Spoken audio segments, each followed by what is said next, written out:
परम गुरु की बात कर रहे हैं? बड़े भाई से पंगा लेने के बाद बड़े बड़े लोग कुर्सी छोड़कर भाग जाते हैं। वो बस आईपीएस के लिए सिलेक्ट हुआ था, रिजेक्ट कर दिया ना। अब असिस्टेंट कमिश्नर तो क्या, कांस्टेबल बनने के लायक भी नहीं रहा। ओके, फोन रखता हूँ, थैंक यू।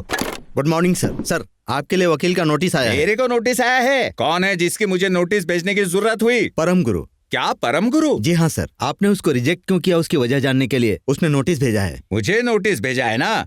अब मैं उससे अदालत में मुलाकात करूंगा। डैम इट, मैं छोड़ूंगा नहीं उसे।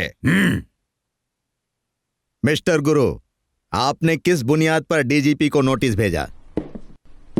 मैं पुलिस ऑफिसर बनने के लायक नहीं हूँ। इस बात का फैसला किस बिना पर किया उन्होंने, इसकी वजह जानने के लिए आया हूँ। अपना पक्ष रखने के लिए आपका कोई वकील है? नहीं जज साहब, मैं अपना केस खुद ही लड़ूंगा। You can proceed. इस केस के सिलसिले में मैं इंस्पेक्टर वीरप्पन से कुछ सवाल पूछना चाहता हूँ। इजाजत है। शुक्रिया जज साहब। नमस्ते सर।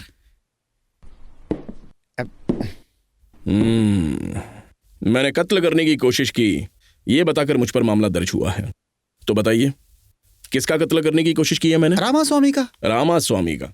यह उनका पूरा नाम है? नहीं, उनका पूरा नाम मारधाड़ रामास्वामी है। मारधाड़ यह उनका सरनेम है? नहीं, वो लकब है। अच्छा, ये लकब उन्हें कहाँ से मिला? लोग उन्हें इसी नाम से बुलाते हैं। अच्छा, ये बताओ उसका धंधा क्या है? वो बेल पर छूटा है, एक मुजरिम है। ओहो, वो कैदी बनने का धंधा है या वो धंधा करने से कैदी बने? ये बताओ, ये बेल पर छूटने का क्या मतलब होता है? बताइए ना सर। वो बेल का मतलब है कि अदालत में केस चल रहा है, जब तक केस खत्म नहीं हो जाता पुलिस की निगरानी में रहेगा वो। अच्छा, अदालत में उनके खिलाफ कौन कौन से मामले दर्ज हैं? वो मामले आराम से याद कीजिए, बताइए ना मिस्टर वीरप्पन। 15 मर्डर, 115 चोरी, 215 बलात्कार और अरे बाप रे, घरवाली की लिस्ट की तरह लिस्ट लंबी होती जा रही है। इतनी महान हस्ती का कत्ल करने की कोशिश की है मैंने, यही मामला दर्ज किया है ना तुमने मुझ पे? नकली गवाह भी तो होंगे। देखिए सर, ऐसा कुछ भी नहीं है। हकीकत में जब आप उनका कत्ल करने वाले थे, वहाँ मौजूद लोगों ने अपनी आंखों से यह सब देखा और आपको रोकने की कोशिश में जो 3 लोग वहाँ पर जख्मी हुए थे, उन 3 लोगों की शिकायत पर ही मैंने यहाँ पर मामला दर्ज किया। उन तीनों के नाम क्या है? नरेश नारियल वाला, टीपू टॉप वाला, बबलू बाल वाला। हर नाम के साथ कारोबार का नाम जुड़ा है। लगता है निहायत ही शरीफ लोग हैं ये। आप जा सकते हैं। जज साहब, मैं उन तीनों से एक एक करके सवाल पूछना चाहता हूँ। एक एक करके? जी ठीक है, आज तो सस्पेंड हो जाऊंगा। आप दोनों बाहर जाइए और आप कटघरे में चलिए। चलिए, जाइए जाइए।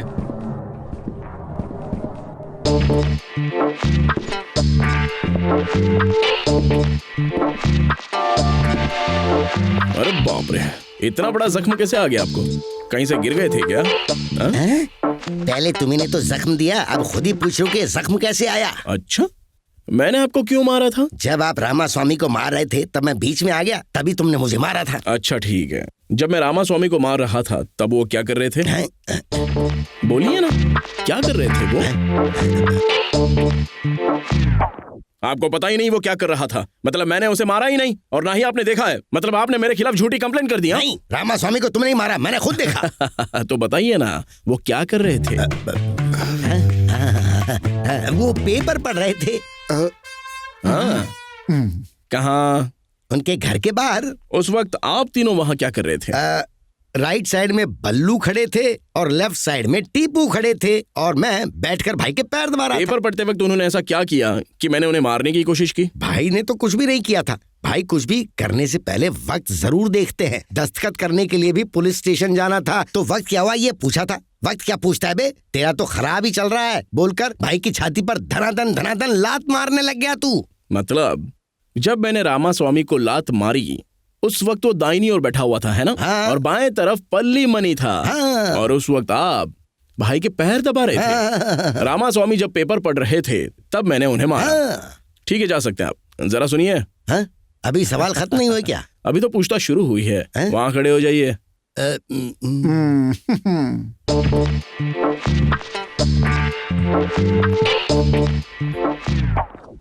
मैंने रामास्वामी को मारा है, ऐसी कंप्लेंट लिखवाई है तुमने? हाँ, करवाई है। तुमने मुझे मारते हुए देखा था? देखा था इसीलिए तो शिकायत की। बिना देखे कोई शिकायत करता है क्या? जब मैंने रामास्वामी को मारा, तुम बता सकते हो उस वक्त वो क्या कर रहे थे?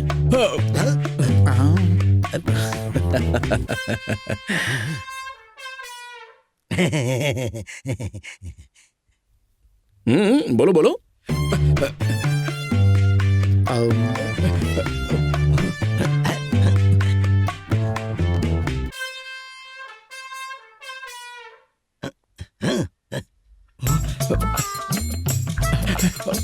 वो पूजा कर रहे थे।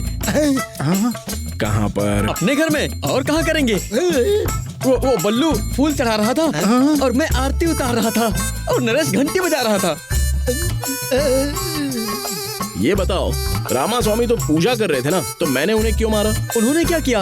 वो तो बस ऊपर वाले से कुछ मांग रहे थे। तो आपने कहा ऊपर वाले से क्यों मांग रहे हो? मैं तुम्हें देता हूँ ना। और आपने धुलाई शुरू कर दी, और धुलाई इस प्रकार की कि आप तो बीच में रुका ही नहीं, मारते ही चले गए। ये कोई बात हुई? ये गलत बात है ना? आप ही बताइए।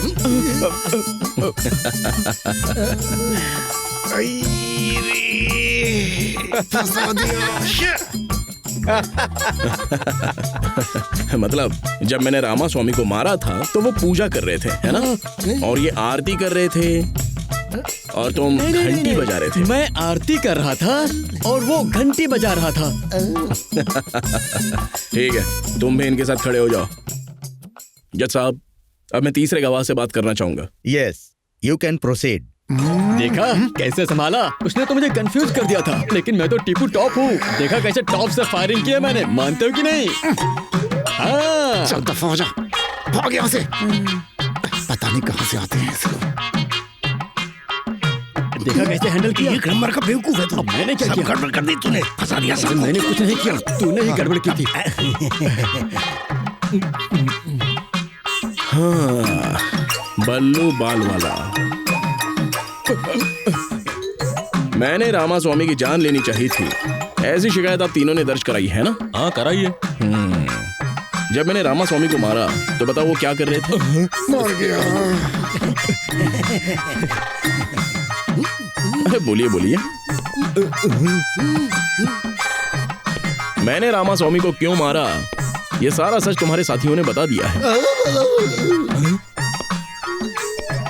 तुम भी बता दो वरना अच्छे से फंसोगे। मैं गद्दारों, अपने भाई को ही फंसा रहे हो। क्यों किया ऐसा? हम लोगों के लिए भाई ने क्या कुछ नहीं किया। जब तुम लोग जेल जाते थे, भाई पुलिस वाले को पेटी भर भर के पैसा खिलाते थे और उनके खिलाफ गवाही नहीं दी। एक नंबर के एहसान फरामोश हो तुम में और उस शिकायत करने वाली लड़की में क्या फर्क है? अच्छा ये बताओ, जिसने शिकायत की थी वो लड़की कौन है? ओए, पागल समझा है क्या? तू तो ऐसे बोल रहा है जैसे कुछ पता ही नहीं। मेरे भाई की शिकायत करने पर गुस्से में भाई ने जब उसके बाल पकड़े तब तूने उनको पीटा था, और जब मैं बीच में आया तब तूने मेरी भी धुलाई की, और ऐसी धुलाई की कि मेरे हाथ की हड्डी भी टूट गई। मतलब तुम्हारे भाई ने उस लड़की को पकड़ा था तो मैंने उसे मारा। और नहीं तो क्या?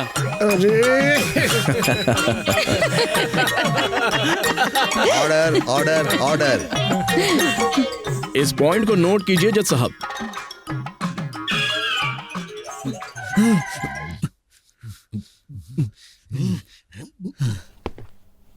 अब मुझे जिसने रिजेक्ट किया उस डीजीपी को कटघरे में बुलाना चाहता हूं। बुला सकते हैं। एक कंडीशन बेल पर छूटे हुए गुंडे के मरने पर और उसकी दी हुई लोगों की झूठी गवाही पर छोटी मोटी लड़ाई को अटेम्प्ट टू मर्डर का केस बना दिया इस इंस्पेक्टर ने, और उस एफआईआर के आधार पर आपने मुझे पुलिस की नौकरी से रिजेक्ट करने का एक बहुत बड़ा गुनाह किया है। क्या गलती थी मेरी? मैं पूछता हूं, क्या गलती थी मेरी? एक मासूम लड़की को सरेआम बीच सड़क पर मारने वाले को रोकना क्या कानून की नजर में जुर्म है? आम जनता की हिफाजत करना ही पुलिस का फर्ज होता है। पोस्टिंग मिलने के पहले मैंने वही किया, क्या यह जुर्म होता है? बिना जांच किए फैसला करने वाले को सही फैसला करने का एक और मौका दिया। जरा बताइए डीजीपी साहब, क्या यह जुर्म होता है? ये क्या जुर्म जुर्म लगा रखा है तुमने? बेल पर छूटने वाले गुंडों से भी बढ़कर भयंकर गुंडे जैसा बर्ताव किया है तुमने। एक भयंकर गुंडे और तुम में आखिर फर्क क्या है? एक बात ध्यान में रख, पुलिस डिपार्टमेंट के भी कुछ कायदे और कानून होते हैं। चाहे वो कितना ही बड़ा गुनहगार हो, कितना भी बड़ा मुजरिम हो, उसे अरेस्ट करने के लिए किसी को भी अरेस्ट वारंट चाहिए होता है। कोई उसे मार नहीं सकता। और एक बात, कितनी भी भीड़ क्यों ना हो, लोग चाहे कितना भी भड़के क्यों ना हो, सीनियर ऑफिसर इजाजत नहीं देता, कोई कुछ नहीं कर सकता है, कुछ भी नहीं, समझे? मतलब अपनी आंखों के सामने नाइंसाफी हो उसे देखकर अपना मुंह बंद करके खामोश रहना होगा, उसे रोकना नहीं है? रोक नहीं सकते मैन, रोक नहीं सकते, यही रूल्स हैं। जब तुम पोस्टिंग के पहले इतने वायलेंट हो, अगर तुम पुलिस ऑफिसर बन जाते हो तो ऐसा मामला कैसे संभालोगे? तुम पुलिस की नौकरी के लायक नहीं हो तो पूरी जिंदगी तुम पुलिस ऑफिसर नहीं बन सकते, और यही मेरा फैसला है।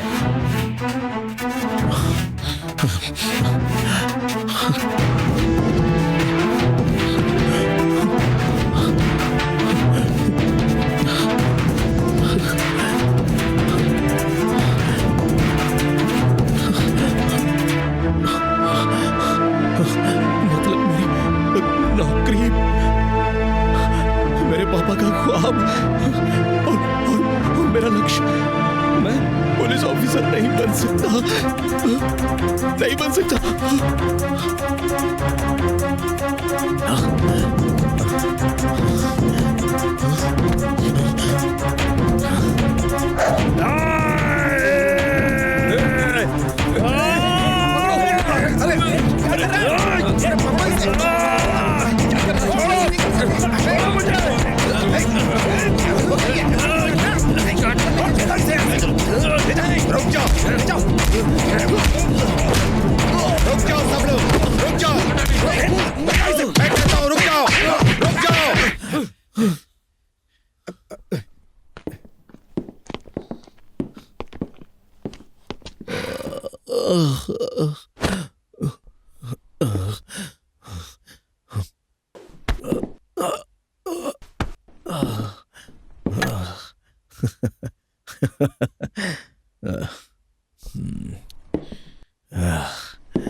इन लोगों ने मुझे क्यों मारा? बताओ डीजीपी, आपने चार्ज कहा ना? क्या ये अरेस्ट वारंट लेकर आए थे जिन्होंने कानून को तोड़ा है? अब बताइए, क्या उन्हें आप डिसमिस करवाएंगे? नहीं करेंगे, क्योंकि ये लोग आपकी निहायत कीमती जान बचाने आए थे। जरा मुझे बताइए ना, मजबूर की मदद करने से बड़ा कानून है क्या? सच्ची हमदर्दी से रूल्स बड़े होते हैं। चिल्ला चिल्ला कर अपनी इज्जत बचाने की आवाज लगाने वाली उस लड़की से बड़ी कानून की इज्जत होती है।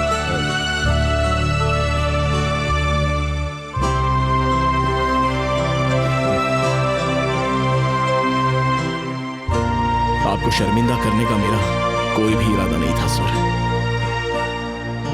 बस अपनी बात को अदालत के सामने रखने का एक यही तरीका था मेरे पास। बस इसलिए मैंने आपको मारने का नाटक किया था। मुझे माफ कर दीजिए सर। जज साहब, ये लड़ाई जो मैं लड़ रहा हूं, ये सिर्फ मैं पैसा कमाने के लिए नहीं लड़ रहा हूं। अगर ये पैसों की बात होती तो मैं कोई बड़ी कंपनी में नौकरी देकर आराम से लग जाता और लाखों रुपए कमाता जज साहब, जो कॉलेज कैंपस में ही मुझे लग गई थी जज साहब। लेकिन मैंने वो नौकरी नहीं की। क्यों? क्योंकि ये नौकरी मेरे लिए सिर्फ नौकरी नहीं है जज साहब, मेरी जिंदगी देकर निभाने वाला फर्ज समझता हूं मैं।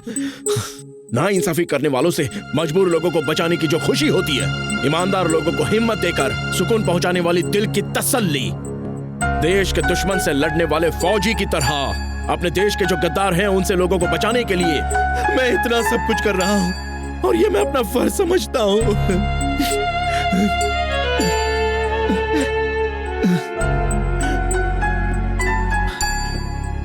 बचपन में हम सबकी हिफाजत हमारी माँ करती है। थोड़े बड़े होने के बाद हमारे पिताजी हमारा ख्याल रखते हैं। इस जिम्मेदारी को ब्यूटी नहीं कहा जाता, प्यार कहा जाता है।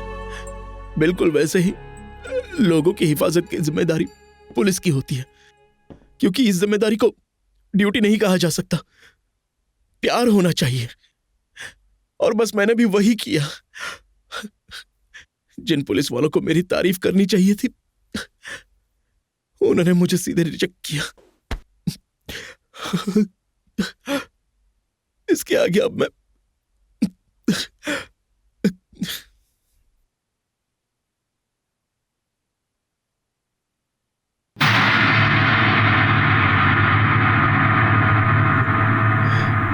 इस केस में एक मासूम लड़की की गुंडे से हिफाजत करने के लिए मिस्टर गुरु ने रामा स्वामी जैसे गुंडे को मारा, ये बात साबित होती है। इसीलिए यह अदालत आदेश देती है कि अदालत के बर्खास्त होने से पहले मिस्टर गुरु को असिस्टेंट पुलिस कमिश्नर बना दिया जाए। पुलिस डिपार्टमेंट इस पर अमल करे।